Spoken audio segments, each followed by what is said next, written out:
On a voulu, et c'est la raison pour laquelle on a organisé la présentation de ce schéma aussi, c'est que ce plan sera véritablement, je dirais, plus adapté, notamment par le fait qu'on va passer par l'application Juventus, qui donc est une application qui a vocation à être téléchargée par tous les jeunes et qui pourront justement bénéficier du Pass Cultura, du Sportipass, donc de tout un système d'aide en fait qui vient, je dirais, améliorer le confort ou bien répondre à des véritables problématiques liées à la précarité. Et donc il y aura un suivi qui sera beaucoup plus humain, beaucoup plus au cas par cas.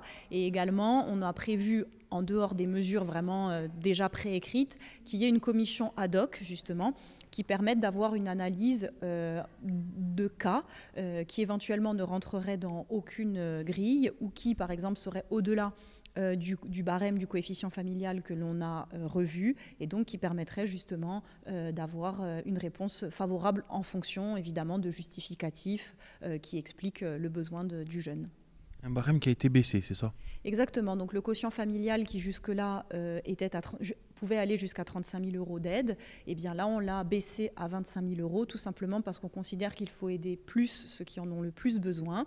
Mais néanmoins, c'est la raison pour laquelle on a créé cette commission ad hoc. On ne veut pas non plus laisser sur le bord du chemin des jeunes dont les parents seraient par exemple en lisière de ce quotient familial et donc de pouvoir aussi éventuellement comprendre les situations individuelles. Mais véritablement, on s'est rendu compte que, en tout cas c'est les retours qu'il y avait, il vaut mieux aider plus un jeune qui en aura véritablement besoin que donner 100 ou 150 € à un jeune qui peut bénéficier de l'aide de ses parents ou pour lequel c'est moins justifié que pour d'autres. Ce qui a prévalu à la création de l'Université de Corse, c'est de donner les moyens à tous les étudiants, notamment de l'Académie de Corse, de pouvoir faire des études supérieures. Et il est clair que ce schéma, ce plan d'accompagnement à la vie étudiante permet justement de rendre la vie étudiante un peu moins chère pour les familles et de favoriser la réussite des étudiants. Donc nous, on y est très sensibles et bien entendu, on ne peut que louer, saluer cette démarche et l'accompagner. Le plan, il tombe à propos. C'est des aides importantes de la CDC que le Crous va capter pour moitié au bénéfice de ses usagers. Donc 1,5 million que le Crous va reverser.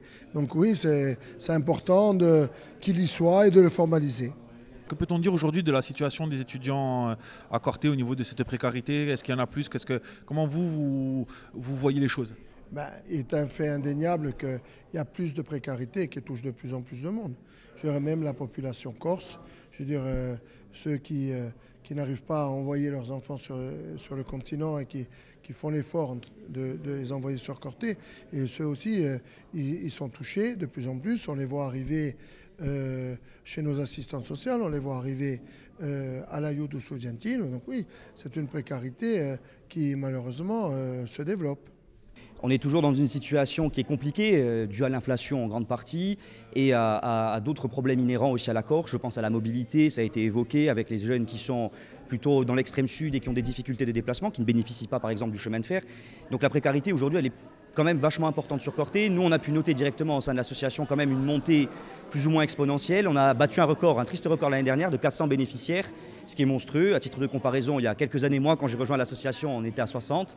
Donc vous imaginez bien la progression qu'il y a eu. Ça représente presque 10% aujourd'hui de la population étudiante dans sa globalité en Corse, dans l'enseignement supérieur. Donc c'est quand même très conséquent. D'où la nécessité d'un plan comme celui-ci qui vient s'ajouter à des dispositifs déjà existants pour essayer justement de pallier un petit peu à cette explosion qui n'a de cesse de croître au fur et à mesure des années malgré tout.